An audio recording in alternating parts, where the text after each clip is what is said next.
Bonjour à tous, Sawadee Krab Touchon. Aujourd'hui dans cette nouvelle vidéo, on va voir 15 verbes de base en thaï.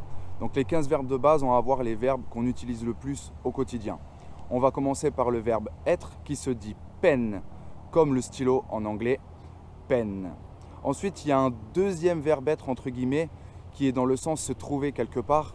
Si vous dites par exemple je suis à la maison, vous utilisez le verbe être, mais en thaï, on va utiliser le verbe se trouver qui se dit you. You avec une voyelle longue. Ensuite, le verbe avoir qui se dit mi. Mi.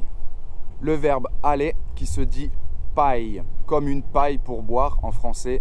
Le verbe aller se dit paille. Ensuite, le verbe manger qui se dit kin, très souvent utilisé kin krao qui signifie manger du riz. En Thaïlande, beaucoup de plats sont accompagnés de riz. Donc quand on dit qu'on va aller manger, on dit qu'on va aller manger du riz. Donc kin krao ou juste kin. Le verbe boire se dit dem.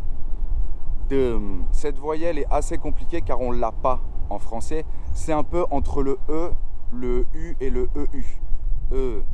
Dem. Ensuite, le verbe vouloir. Là, il y en a 3 différents si on les englobe tous. Le verbe vouloir, tout simplement, c'est ao. Vouloir quelque chose, vouloir un objet, vouloir suivi d'un nom, on va dire ao.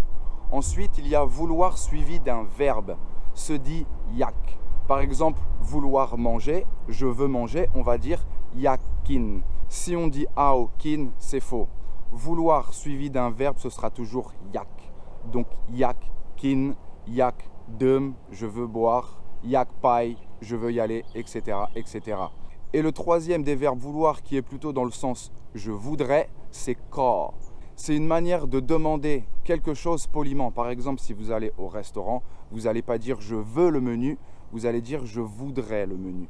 Donc ka menu. Ka, je voudrais. Ensuite, le verbe pouvoir.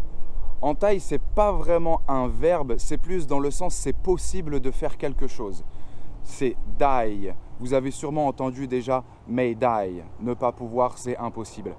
Dai se place toujours en fin de phrase. Par exemple, si on vous demande si vous pouvez manger épicé, vous allez dire kin dai. Manger possible. Ensuite, le verbe venir qui se dit ma sur une voyelle longue et plate.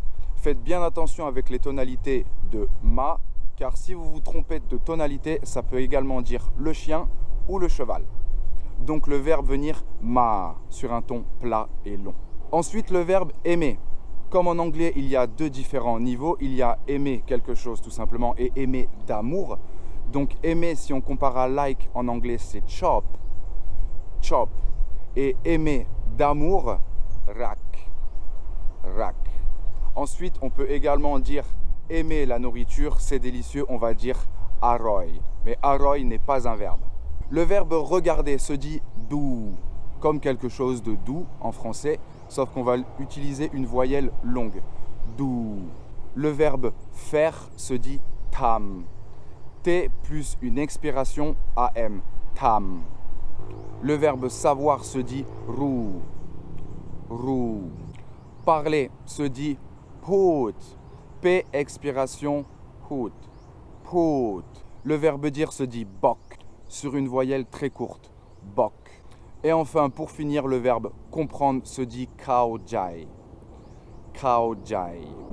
Encore une fois, pour tous ceux qui veulent savoir comment ça s'écrit en thaï et en phonétique, je vous ai mis un lien directement dans la description vers la leçon numéro 2, qui est donc les 15 verbes de base. Je vous mets également tous les liens vers tous les cours que je propose sur mon site, également vers les réseaux sociaux, mon groupe Facebook, mon compte Instagram. Je vous mets aussi les liens vers tous les cours vidéo disponibles sur mon site, mon pack e-book et mon livre Amazon.